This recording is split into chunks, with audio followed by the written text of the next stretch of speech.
नमस्कार। आकाशवाणी से विश्व दर्पण के साथ मैं प्रियंका अरोड़ा।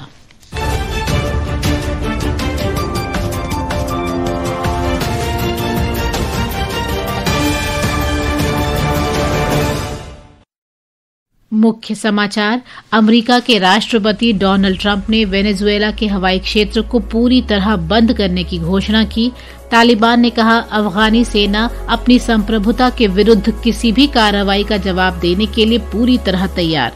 भारत ने ऑपरेशन सागर बंधु के अंतर्गत श्रीलंका की सहायता बढ़ाई। चक्रवाती तूफान दितवा तमिलनाडु के तटीय क्षेत्रों की ओर बढ़ रहा है। रूसी ड्रोन और मिसाइल हमले से यूक्रेन की राजधानी कीव में 3 लोगों की मौत और 29 घायल। और बैडमिंटन में सिंगल्स में किदाम्बी श्रीकांत और डबल्स में गायत्री गोपीचंद तथा त्रिशा जॉली की जोड़ी सैयद मोदी अंतर्राष्ट्रीय टूर्नामेंट के फाइनल में पहुंची।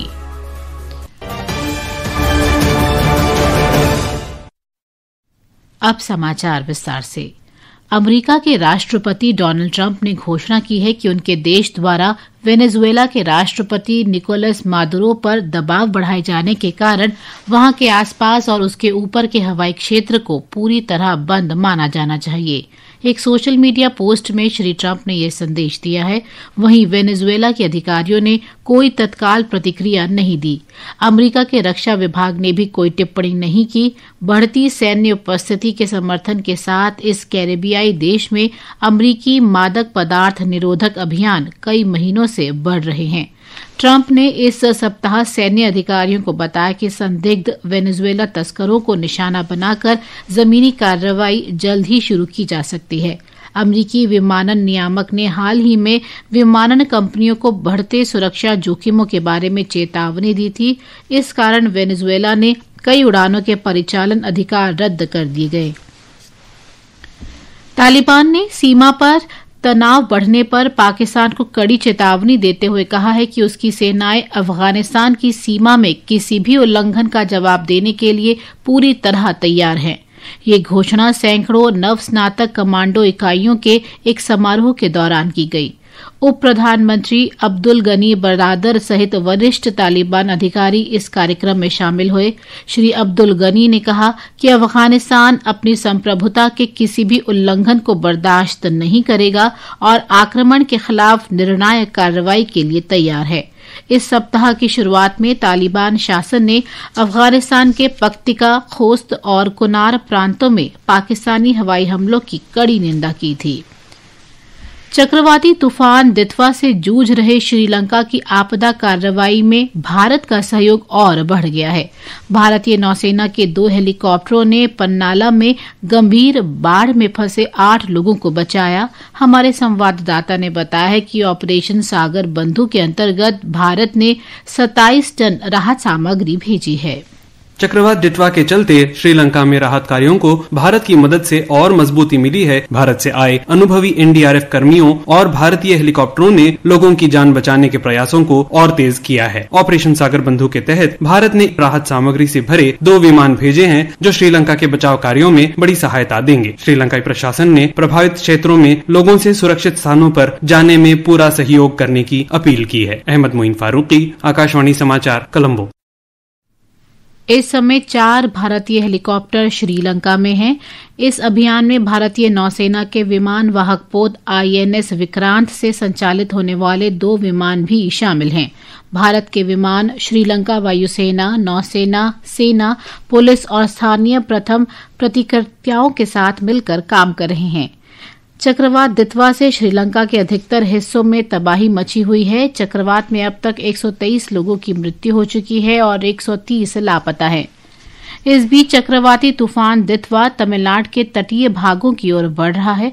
हमारी संवाददाता ने बताया है कि तूफान के कारण चेन्नई हवाई अड्डे से कल 36 घरेलू और 11 अंतर्राष्ट्रीय उड़ानें रद्द रहेंगी।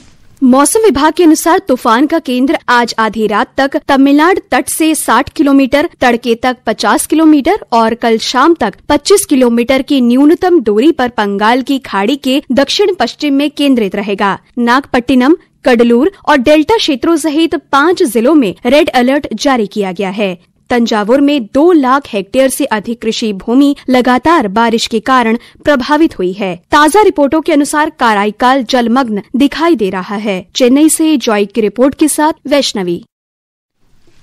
दक्षिण पूर्व एशिया में बाढ़ और भूस्खलन से मृतकों की संख्या 350 से अधिक हो गई है। इंडोनेशिया, थाईलैंड और मलेशिया में खोज और बचाव अभियान तेज हो गए हैं। लगातार वर्षा ने तीनों देशों के बड़े इलाकों को जलमग्न कर दिया है।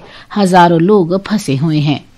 इंडोनेशिया में आचे, उत्तरी सुमात्रा और पश्चिमी सुमात्रा में सुनामी, भूकंप और बाढ़ से मृतकों की संख्या 248 हो गई है। 100 से अधिक लोग अभी भी लापता हैं। राहत कर्मियों को आपदा से प्रभावित कई इलाकों में पहुंचने के लिए संघर्ष करना पड़ रहा है। सड़कें नष्ट हो जाने तथा संचार आपूर्ति बाधित होने से प्रभावित क्षेत्रों का संपर्क कट गया है। राहत विमान उत्तरी सुमात्रा प्रांत के केंद्रीय तपानुली जिले में राहत सामग्री पहुंचा रहे हैं। नष्ट हो चुके पुलों और भारी उपकरणों की कमी के कारण राहत उपायों में बाधा आ रही है। इंडोनेशिया की राष्ट्रीय आपदा प्रबंधन एजेंसी ने बताया कि पिछले हफ्ते से जारी मानसूनी वर्षा से उत्तरी सुमात्रा प्रांत में नदियों के तटबंध टूट गए हैं। बाढ़ के कारण हजारों घर और भवन पानी में डूबे हुए हैं। बृहस्पतिवार को आचे प्रांत में 6.3 तीव्रता का भूकंप भी आया। उधर थाईलैंड में मृतकों की संख्या बढ़कर 162 हो गई है। सोंगखला प्रांत में जल स्तर 3 मीटर तक पहुंच गया है, जिससे देश में एक दशक में सबसे भीषण बाढ़ आई है। विश्व दर्पण के लिए समाचार कक्ष से मैं अर्जुन शर्मा।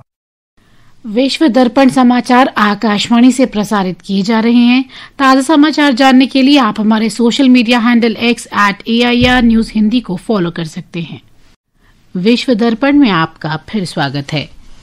यूक्रेन की राजधानी शहर कीव में कल रात रूस द्वारा किए गए ड्रोन और मिसाइल हमलों में 3 लोगों की मृत्यु हो गई और 29 घायल हुए हैं। इस हमले से क्षेत्र में विद्युत आपूर्ति भी बाधित हुई है। एक रिपोर्ट। यूक्रेन के ऊर्जा मंत्रालय ने बताया है कि कल रात हुए हमले में कीव की बिजली सुविधाओं और यूक्रेन के 5 अन्य क्षेत्रों को निशाना बनाया गया। 5 लाख से अधिक लोगों को राजधानी कीव में बिजली संकट का सामना करना पड़ रहा है। ड्रोन का मलबा गिरने से रूस के दक्षिणी क्रास्नोडार में फिलिप्स की तेल परिशोधन में आग लग गई। रूसी अधिकारियों ने बताया कि फिलिप्स की तेल परिशोधन में लगी आग को अब बुझा दिया गया है। एक स्थानीय कार्यबल ने खबर दी है कि कुछ तकनीकी उपकरणों को नुकसान हुआ है, लेकिन किसी के घायल होने की कोई सूचना नहीं है। रूस के रक्षा मंत्रालय ने कहा कि हवाई रक्षा इकाइयों ने कल रात रूस के क्रास्नोडार क्षेत्र में 11 ड्रोन सहित अन्य क्षेत्रों में यूक्रेन के 103 ड्रोन को नष्ट किया है। विश्व दर्पण के लिए शक्ति सिंह। ताइवान के राष्ट्रीय रक्षा मंत्रालय ने कहा है कि चीनी सेना के 12 विमानों ने आज ताइवान जलडमरू मध्य की सीमा रेखा को पार किया। ये विमान इस द्वीप के दक्षिणी और दक्षिण पूर्वी हवाई रक्षा पहचान क्षेत्र में प्रवेश कर गए। इससे पहले ताइवान ने द्वीप के आसपास 26 PLA के विमान और चीनी नौसेना के 8 जहाजों के व्यापक स्तर पर संचालित होने का पता लगाया।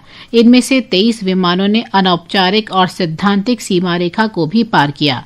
ताइवान के अधिकारियों ने कहा है कि चीन द्वारा द्वीप के आसपास दबाव बढ़ाए जाने के कारण ताइवान सैन्य और राष्ट्रीय सुरक्षा सुधारों को तेज कर रहा है। भारतीय बैडमिंटन खिलाड़ी किदाम्बी श्रीकांत तथा गायत्री गोपीचंद और ट्रिसा जॉली की जोड़ी आज लखनऊ में सैयद मोदी अंतर्राष्ट्रीय बैडमिंटन प्रतियोगिता के फाइनल में पहुंच गई। पुरुष सिंगल्स में किदाम्बी श्रीकांत ने मिथुन मंजुनाथ को हराकर फाइनल में जगह बनाई। वहीं महिला डबल्स में गायत्री गोपीचंद और ट्रिसा जॉली की जोड़ी ने सेमीफाइनल में मलेशिया की ओंग शिनही और कारमेन टिंग को हराया। फाइनल में इस जोड़ी का सामना कल जापान की काहो ओसावा और माई तानाबे से होगा। भारत और दक्षिण अफ्रीका के बीच 3 मैचों की 1 दिवसीय क्रिकेट श्रृंखला कल से शुरू हो रही है। श्रृंखला का पहला मुकाबला रांची के JSCA इंटरनेशनल क्रिकेट स्टेडियम में दोपहर 1:30 बजे से खेला जाएगा। अंत में मुख्य समाचार एक बार फिर। अमेरिका के राष्ट्रपति डोनाल्ड ट्रंप ने वेनेजुएला के हवाई क्षेत्र को पूरी तरह बंद करने की घोषणा की। तालिबान ने कहा अफगानी सेना अपनी संप्रभुता के विरुद्ध किसी भी कार्रवाई का जवाब देने के लिए पूरी तरह तैयार। भारत ने ऑपरेशन सागर बंधु के अंतर्गत श्रीलंका की सहायता बढ़ाई। चक्रवाती तूफान दितवा तमिलनाडु के तटीय क्षेत्रों की ओर बढ़ रहा है। और बैडमिंटन में किदाम्बी श्रीकांत तथा गोपीचंद और ट्रिसा जॉली की जोड़ी सैयद मोदी अंतर्राष्ट्रीय टूर्नामेंट के फाइनल में पहुंची।